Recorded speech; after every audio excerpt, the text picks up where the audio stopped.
sans plus attendre, Julie, j'espère que tu es prête, parce que c'est toi qui starte le bal. On peut applaudir Julie quand même. Donc, je vous présente Julie Douchain, qui est vice-directrice à Bistro Brain. Elle a récemment gradué d'un doctorat en biologie cellulaire et est maintenant scientifique en recherche et développement chez Tatum Biosciences. Elle vient nous parler aujourd'hui d'alimentation et de cancer. Tu peux prendre le deuxième. Ok. Eh bien, je vais commencer par appuyer ce qu'Alexis et Gaël ont dit. Merci beaucoup à tous d'être là. Parce que de toute façon, si on arrive à faire tous les événements qu'on fait depuis plusieurs années, c'est vraiment grâce au public qui vient là chaque jour et à tous nos commanditaires. Donc, un grand merci. Alors, aujourd'hui, je vais essayer de répondre éventuellement à cette question un peu clickbait, je vous l'avoue. Les cellules cancéreuses sont-elles véganes ? Alors, pour commencer, moi, j'aimerais vous présenter une nouvelle personne dans cette assemblée aujourd'hui qui s'appelle Marie. Marie, nom de famille Desjardins, québécoise de souche. Je pense que vous l'aviez deviné. Malheureusement, Marie, elle vient d'être diagnostiquée avec un cancer du sein. Donc, elle vit vraiment des épreuves pas drôles en ce moment. Mais sincèrement, je pense que Marie, elle me crierait dessus de la décrire comme une patiente qui a un cancer du sein parce que vraiment, elle ne se définit pas par sa maladie.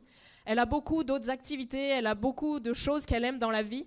Le piano, les animaux, elle fait beaucoup de sport. Et de manière générale, elle a ce qu'on peut appeler un mode de vie sain. Elle fait attention à ce qu'elle mange, elle fait suffisamment de sport, comme je viens de le dire.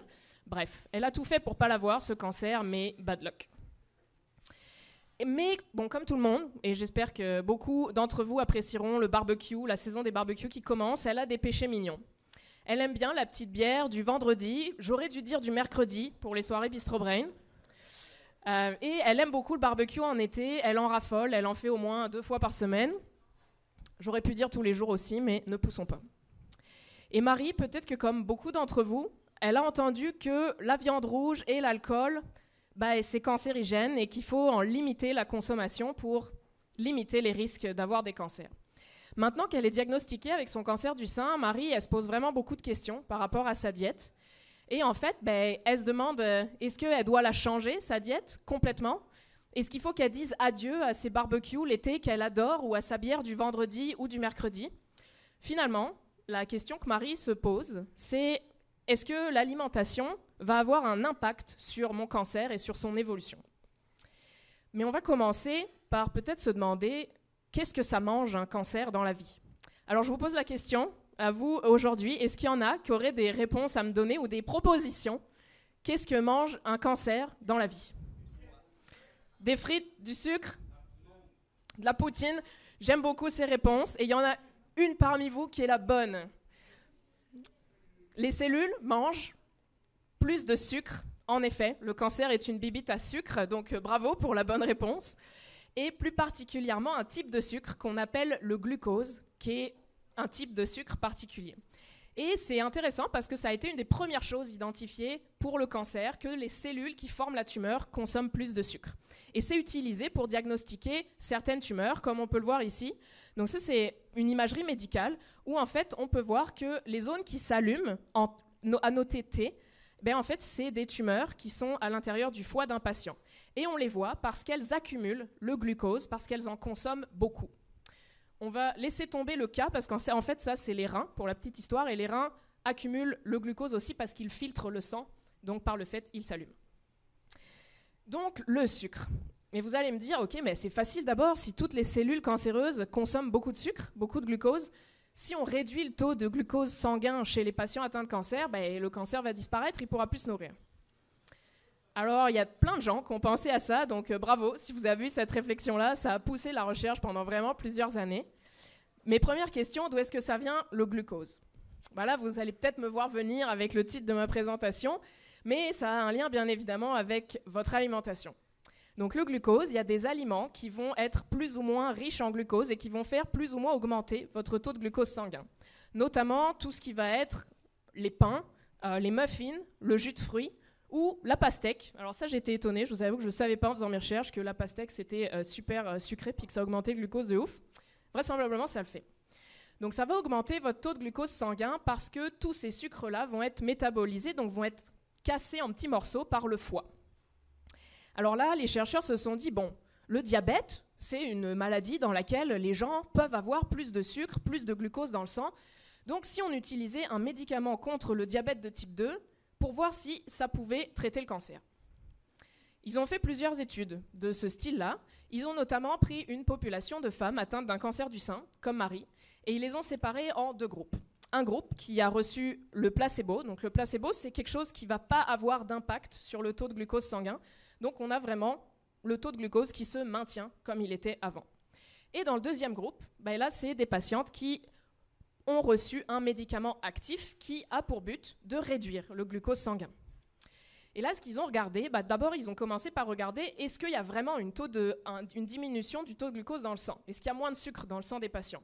La réponse était oui. Donc on est content, mais est-ce que ça a un impact sur la progression du cancer, la progression de la tumeur? Mais malheureusement, les études n'étaient vraiment pas concluantes. Il n'y a pas de différences convaincantes qui ont été observées. Donc, il semblerait que diminuer le niveau de glucose dans le sang des patients atteints de cancer, ce n'est pas suffisant pour leur permettre d'annihiler ou en tout cas de diminuer la progression de la maladie. Mais vous allez me dire, dans la vie, on ne mange pas que du sucre. Je sais que peut-être il y en a beaucoup qui aimeraient ça, mais ce n'est pas ça qui arrive. Alors, il y a d'autres types de diètes. Notamment, je vais, pour simplifier ici, 3 principales. Donc, le régime occidental, qui est vraiment le régime avec lequel on va avoir le plus de consommation de sucre. Le sucre est l'énergie principale qui est utilisée par les cellules. Ensuite, on a la restriction calorique. Alors ça, là, Marie, elle s'est dit, moi je connais ça, j'ai déjà fait ça pour essayer de perdre du poids avant l'été, je mange moins de calories, ça fait que dans mon sang, j'ai moins de choses que peuvent consommer mes cellules, et là, elles rentrent comme en hibernation. C'est un peu l'hiver du corps, la restriction calorique. Et finalement, un régime peut-être un peu plus connu des gens qui font de la muscu, c'est le régime cétonique, où là, on va diminuer drastiquement la consommation de sucre, et on va consommer quasiment que des aliments qui contiennent beaucoup de gras, comme le fromage, les avocats, le lait, ce genre d'aliments-là. Et est-ce que ces diètes ont un impact sur la progression des cancers? Alors pour le moment, la recherche en est encore à l'état de balbutiement. Moi, je trouve ça vraiment étonnant, parce que la diète et l'alimentation, c'est quand même quelque chose qu'on fait tous les jours, puis en vrai, on peut comme pas s'en passer. Donc c'est étonnant qu'il n'y ait pas eu plus d'études sur l'impact de l'alimentation sur le cancer une fois qu'il est là. Pourtant, il n'y en a pas tant que ça. Et aujourd'hui, on est vraiment encore à étudier des modèles animaux qu'on va nourrir avec des aliments qui correspondent à chacune de ces diètes. Et on observe est-ce qu'il y a ou non une amélioration de leur survie par rapport au cancer qu'ils ont développé. Les résultats sont quand même encourageants, je tiens à vous le dire. Puis je trouve ça encore une fois très cool parce que changer son alimentation, c'est quand même vraiment moins pire que d'avoir des séances de radiothérapie à toutes les semaines ou de chimio à toutes les semaines aussi. Mais ça n'explique pas pourquoi est-ce que ça ne marche pas de réduire le taux de glucose sanguin et pourquoi est-ce qu'on n'a pas encore établi de lien direct entre l'alimentation et la progression des cancers. Mais en fait, l'explication là-dessus, c'est que dans la tumeur, c'est littéralement Hunger Games. Donc Hunger Games, qu'est-ce que je veux dire par là? Je veux dire que dans votre tumeur, vous avez plein de cellules différentes. Pour simplifier, on va dire qu'on a 3 compétiteurs, 3 types de cellules différents à l'intérieur de la tumeur. Le 1, le 2, le 3. Et ce qu'on veut savoir, c'est qui va gagner en fait. Donc chaque compétiteur, ils ont chacun un aliment favori, quelque chose qu'ils adorent. Et s'il n'y a pas ça dans le corps du patient, là, ils sont vraiment, vraiment tristes. Là. Elles vont même voir pas survivre. C'est pas mal ça qu'on veut, petit hint. Donc le compétiteur 1, il adore les brocolis. S'il n'y a pas de brocolis dans le sang, il n'est vraiment pas content. Le compétiteur 2, lui, c'est le sucre. Donc la cellule cancéreuse classique, il adore le sucre. Et le 3, alors lui, c'est le fromage. Ça, ce serait moi. Il adore le fromage. Et là, si les 3 compétiteurs se battent, c'est Hunger Games, ou c'est Bistro Duel, l'un ou l'autre, on se demande qui c'est qui va gagner. Alors là, pour l'exercice aujourd'hui, c'est le compétiteur 1 qui gagne. Donc là, la tumeur est grossie, et le compétiteur 1, il prend toute la place, et il est là genre « Ouais, c'est moi qui ai gagné !» Mais en fait, ce qui est intéressant, c'est que si on sait que le compétiteur 1, c'est celui qui va gagner, là, on dit au patient, hey, arrête les brocolis. Là. Les brocolis, les choux, ce qui se ressemble à non. T'arrêtes ça, peut-être ça va t'aider. Eh bien oui, ça l'aide. Parce que du coup, le compétiteur 1, il n'a plus les ressources pour pouvoir vivre. Et là, il meurt. Et ça, quel impact ça pourrait avoir sur la tumeur? Ça pourrait faire en sorte que si on est capable de prévoir le gagnant et de l'éliminer avant qu'il gagne, la tumeur, elle reste petite. Donc la progression est vraiment ralentie. Bon, c'est bien beau tout ça. Vous allez me dire, il y a des cellules, elles mangent des brocolis, du fromage, du sucre, bon. Mais où est-ce qu'on en est aujourd'hui, concrètement, pour les patients qui sont atteints ou qui seront atteints d'un cancer éventuellement? Qu'est-ce que vous pouvez faire? Encore une fois, les études sont vraiment encourageantes et il y a énormément de recherches qui est fait actuellement sur comment est-ce qu'on peut utiliser l'alimentation à bon escient. Donc j'ai parlé de la restriction calorique. La restriction calorique, c'est super intéressant parce que ça va vous permettre pas seulement de diminuer l'apport en brocoli, mais vous allez aussi pouvoir diminuer en même temps l'apport de fromage, donc l'apport de gras. Donc là, vous ciblez plusieurs compétiteurs en même temps. Donc finalement, il y a moins de chances que ça puisse progresser rapidement. Quelque chose d'autre qui est étudié de manière assez intéressante, c'est le jeûne intermittent. Alors là, ça correspond à vraiment une diminution de l'énergie disponible dans le corps pendant une période de temps assez courte, 14 à 18 heures. Et ça va permettre de ralentir la progression de certains cancers, ou même mieux, en combinaison avec de la chimio et de la radiothérapie, dans des modèles animaux, on a montré que ça améliorait la survie de ces animaux-là.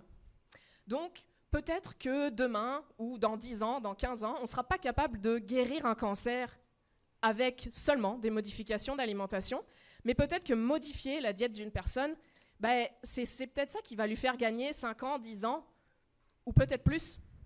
Mais la recherche est quand même très positive et très encourageante sur cette thématique-là. Mais pour terminer, je voudrais quand même revenir à Marie, ma protagoniste principale.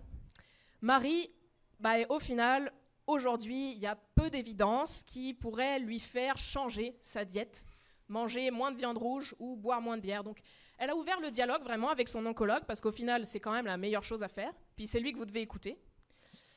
Et ce qu'il lui a dit, c'est que c'était correct, mais comme toujours, avec modération. Merci à tous.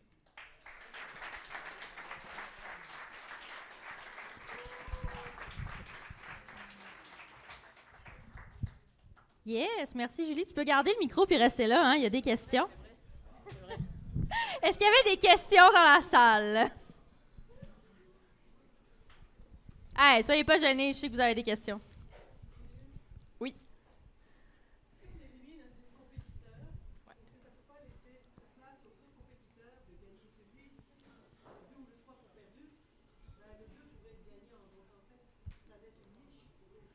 Tout à fait, Sophie. Je vais répéter la question peut-être pour que tout le monde puisse entendre. Donc, si on élimine un compétiteur, est-ce que ça laisse pas la place aux autres compétiteurs de grossir et finalement de prendre le dessus, puis on se retrouve un peu avec la même situation? C'est une très bonne question. Puis effectivement, c'est ça qui peut arriver quand on simplifie à 3 compétiteurs. Mais le fait est que ce qu'on veut essayer de faire au final, c'est de comprendre absolument tous les compétiteurs. Donc, il va y en avoir peut-être 1000, 10 000. Et essayer de modifier l'alimentation pour en diminuer le plus possible. Et c'est aussi pour ça que je disais que l'alimentation seule traitera pas un cancer, guérira pas un cancer. Il faut quand même avoir d'autres moyens de traitement comme la radio ou la chimiothérapie ou les traitements plus personnalisés peut-être aujourd'hui pour éliminer les compétiteurs qu'on n'est pas capable d'aller chercher avec l'alimentation, mettons. Marwan. Dis-moi.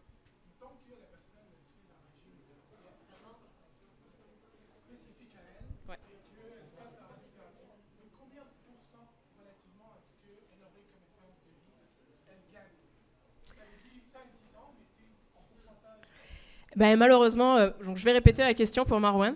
Il demandait, en modifiant l'alimentation de manière très personnalisée pour chaque patient, à quel point est-ce que ce patient-là peut gagner en espérance de vie en combinant avec des traitements radio-chimio ou traitements personnalisés. Mais malheureusement, ça, on ne le sait pas encore. Pour les expériences en modèles animaux que j'ai pu voir, c'est de l'ordre de 30% de plus de survie que sans le changement d'alimentation. Alors après, c'est des données qu'il faut quand même prendre à la légère. On est dans des modèles qui sont et qui restent différents de l'humain, qui sont moins complexes, qui sont très contrôlés aussi, beaucoup moins que n'importe quel être humain ici qui va peut-être, je ne sais pas, aller boire 4 bières ou aller manger du barbecue à tous les jours, pour continuer dans mes exemples. Donc c'est ça. Malheureusement, aujourd'hui, on n'est pas capable d'estimer précisément combien ça peut apporter comme amélioration. D'autres questions? Oui. J'adore cette question. Ah, c'est hyper important. Je te dirais, les fromages à pâte bien molle, là, le bavarois. Oh, on est dans la précision ici, là. Ça fait plaisir. Est-ce qu'il y avait d'autres questions? Oui?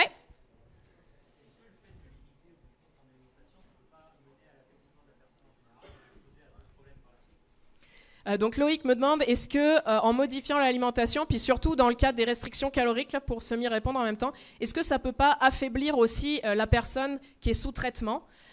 Effectivement, et c'est un des plus gros effets secondaires de ce genre de traitement, en tout cas de modification de la diète.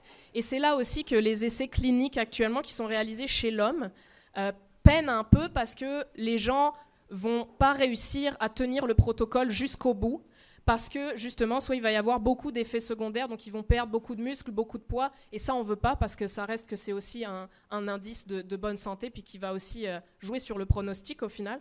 Donc on veut pas ça, mais bien contrôlé, ça a quand même ses avantages, son intérêt en tout cas pour la recherche en ce moment. Ouais.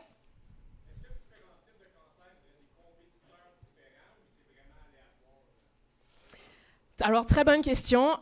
Chaque cancer, chaque type de cancer aura des compétiteurs différents. Mais mettons, si tu as un cancer du sein triple négatif, qui est un qu'on connaît relativement bien aujourd'hui, là, tu vas quand même être capable de savoir à peu près les compétiteurs majeurs. C'est sûr qu'il y a toujours une variabilité en fonction de la personne, parce que, anyway, on est tous différents.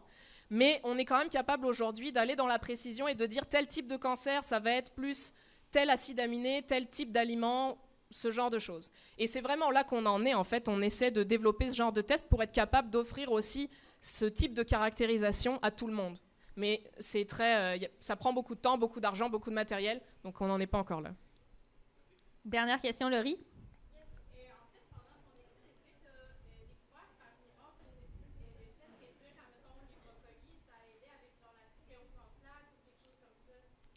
Eh bien, bonne question. Moi, j'ai vraiment concentré mes recherches sur le cancer.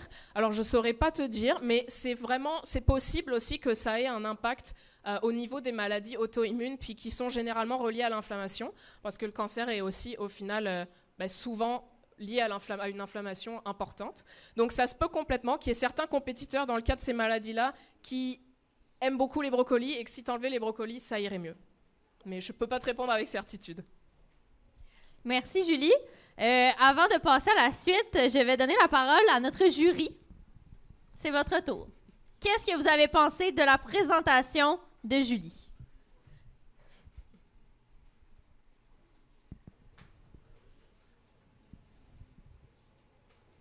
C'est bon, tout le monde nous entend? Ouais. Alors Julie, merci pour cette présentation et en même temps non merci puisque à cause de toi j'ai fini ma bière et donc j'ai consommé du glucose. Alors je sais que c'est pas le fun comme sujet, mais bon, je te rappelle qu'on est des profanes. En même temps, tu as mis des petites images dans ta présentation. Je te remercie. C'était pas Hunger Games dans mes neurones, en tout cas, dans mon cerveau. Ça n'a pas punché dans ce sens-là. Mais du coup, allant dans le sens enfantin et des petites images, moi j'ai une question d'enfant. Est-ce que du coup on va guérir du cancer un jour?